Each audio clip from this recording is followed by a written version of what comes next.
Which should take priority at Kai Tak Cruise Terminal, ships or major events? At least 5 dead and 8 injured as gunman rampages through Michigan church.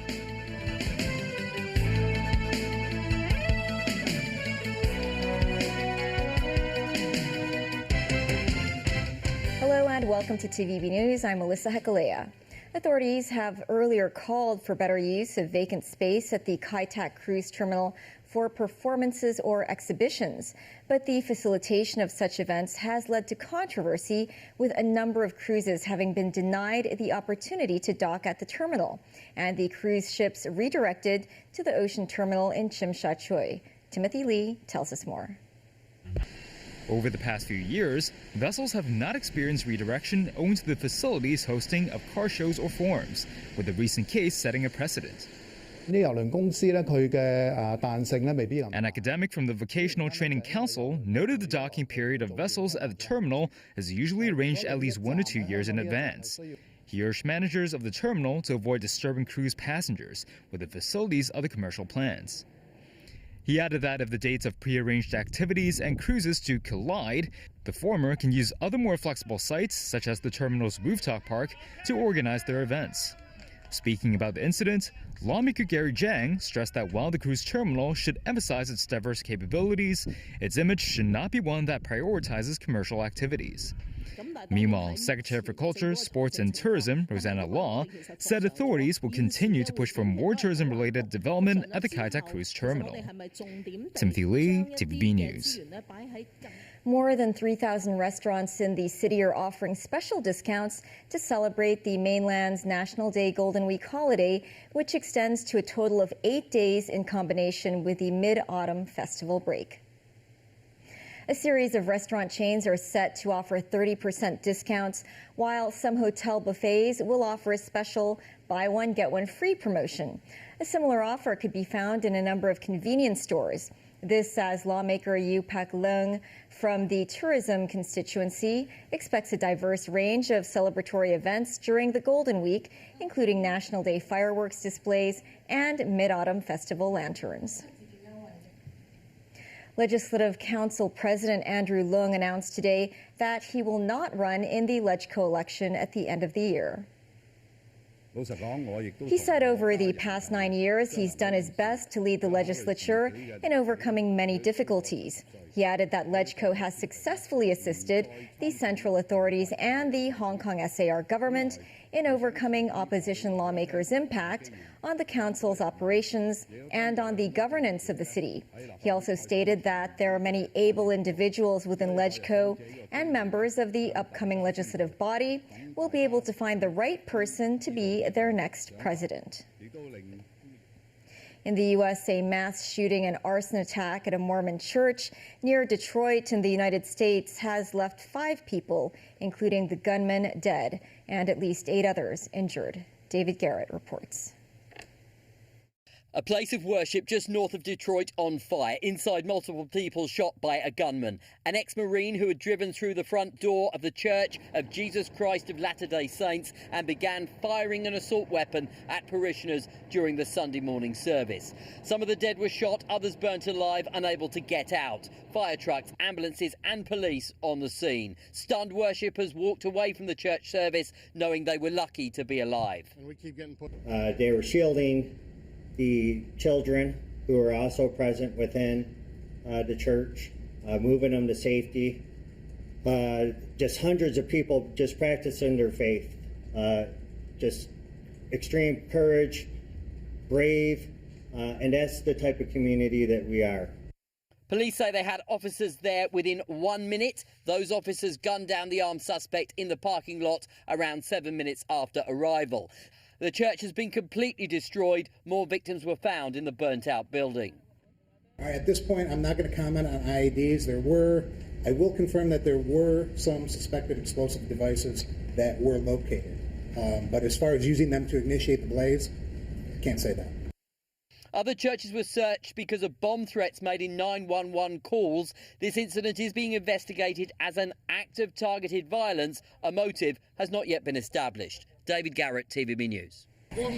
Still ahead, Pope Leo prays for those affected by recent Pacific storms. Chinese automaker builds all-terrain driving trucks.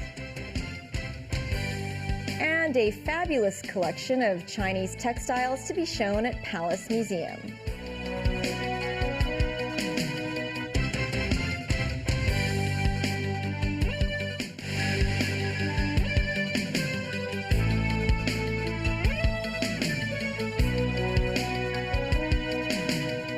Welcome back. Pope Leo XIV expressed his closeness to the people of Hong Kong and others in Asia who were affected by recent typhoons. The pontiff prayed for victims of Typhoon Regasa and Typhoon Boaloi, both storms affecting the region over the past 2 weeks. The Pope was presiding over the Mass for the Jubilee of Catechists at St. Peter's Square. Typhoon Regasa left at least 28 dead in the northern Philippines and Taiwan before making landfall in China. Vietnam evacuated thousands of people as Typhoon Boaloi raced towards the country. Boaloi killed at least 20 people in the central Philippines. Former Hong Kong student leader Nathan Law has been denied entry to Singapore upon his arrival there last Saturday for a conference. Law is wanted by Hong Kong authorities and has a $1 million bounty on his head. Mimo Singhai reports. Nathan Law fled Hong Kong in 2020. According to the Financial Times, he arrived in Singapore with a UK-issued refugee passport on Saturday on board a flight from San Francisco. Although he was holding a visa, Law was held by authorities at Singapore Changi Airport for 4 hours before being told that his entry had been denied. He was later put back on a flight to San Francisco. Law told the Financial Times that he had been granted a visa 3 weeks before his trip. An extradition agreement between Hong Kong and Singapore has been enforced since 1998. The agreement sets out 31 crimes, including murder and manslaughter, that both sides can put offenders in jail or other forms of detention for not less than a year. Senior counsel Ronnie Tong said the SAR government probably had not asked Singapore to hand over Law. He said under the United Nations Model Treaty, any offenders with suspected political backgrounds could not be transferred to another country based on extradition procedures. Moments 9, TVB News. The medical faculty of the University of Hong Kong has projected that 27.2% of Southern District residents suffer from mild visual impairment, including cataracts, but most cases can be treated. This came after Hong Kong U Med and the government completed an eye screening program that involved over 21,000 residents aged 50 or above. Mimo Singhai again.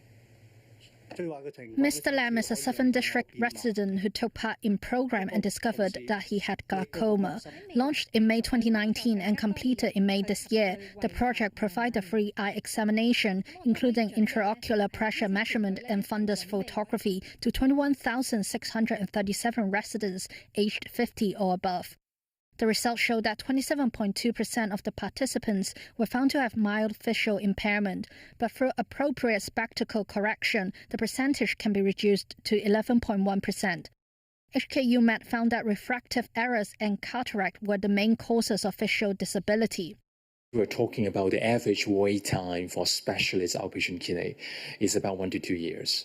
And with that, we perhaps are seeing a little bit more mild visual impairment cases than some other countries like Singapore. Meanwhile, the screening program referred 5,843 residents to public hospitals or private doctors for undiagnosed eye diseases.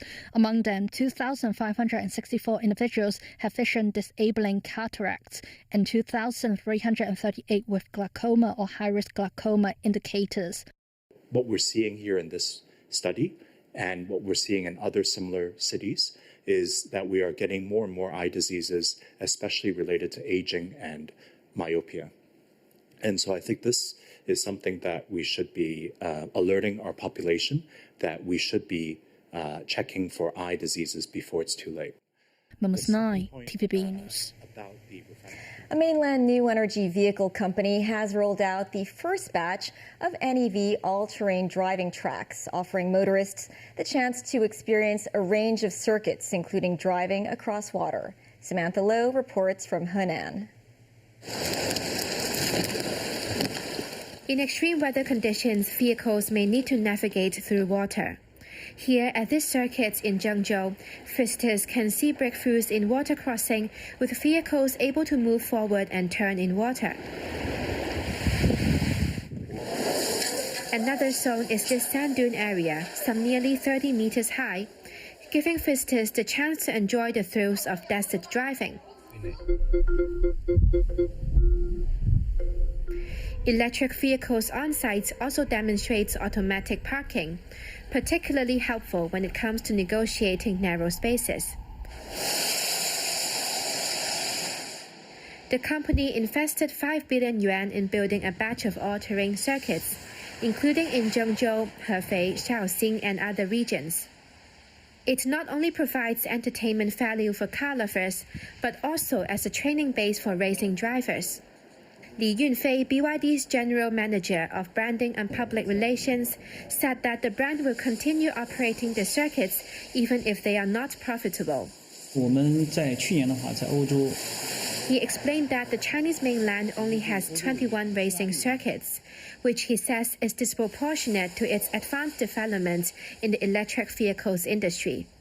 It also lags behind in the fostering of a car culture, and the brand is hoping to take the lead in changing that.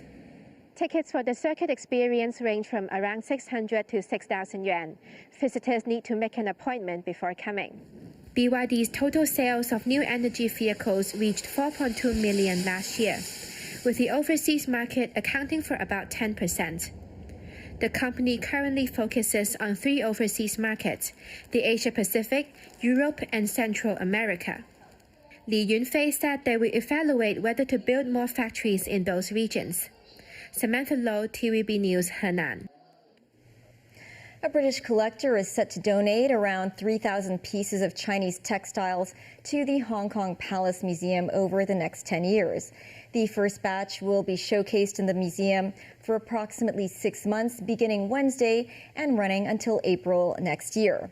Sakura Ip takes us to the collector's home for a glimpse of his remarkable collection. Dragon with 5 claws, the emperor's symbol, embroidered with golden threads, soaring through the clouds. This was the court robe of Emperor Yongzheng during the Qing dynasty. The hem of the robe was widened to accommodate the Manchu nomadic lifestyle. Each family member and each occasion warranted a different robe. This coat from the Ming Dynasty is the collector's favorite in this exhibition. The 3 dragon-like creatures with ox horns were created with counter stitches. Robes featuring this pattern were special gift from the emperors, symbolizing the high status and imperial favor bestowed upon the wearer. If you had been an official during the Qing Dynasty, you would have worn these rank badges. Each rank was represented by a different animal. The exhibition showcases over 100 textile treasures, dating from the Warring States period to the late Qing Dynasty, ordinated by Chris Hall, a British collector based in Hong Kong. These exhibits are part of the 3,000 pieces he has pledged to donate to the museum, as well as the Chinese Textile Center over the next decade. Hall is a tax consultant who moved to Hong Kong in the late 70s. He chose to dive into the world of Chinese textiles when they were not particularly popular among collectors. His collection ranges from silk paintings to children's shoes and hats, as well as this jacket made from bamboo and cotton threads. Hall has amassed a broad collection, including these. Now, this was specially made as underwear for the bride for her wedding night, something to really impress her husband. The normal one would be plain. I was told by the Hong Kong Palace Museum that the Palace Museum in Beijing was very interested because they have the world's best collection of imperial robes, but no one so valued Qianlong's underwear. He hopes his donation will help bridge the gap in academic research on Chinese textiles. If you go to China, you see very few Chinese textiles in the museums because many do not have them. Now, with my collection, it is providing an opportunity for the Hong Kong Palace Museum to have something special in Chinese art, which they can then lend to other museums throughout China, and to show the Chinese people the beautiful silk textiles that their textile workers produced in the past. Chris Hall has been collaborating with museums to free up collection space, as there is always a new favorite emerging. The latest mistress is ever so exciting. Having the privilege to visit Chris' home, we can see his entire flat is beautifully decorated with antiques from all around the world. He hopes to keep his flat as an exhibition space to share his collections with the public in the future. Sakarib, TVB News. Good evening, Hong Kong. That's the news. Thanks for watching. Bye for now.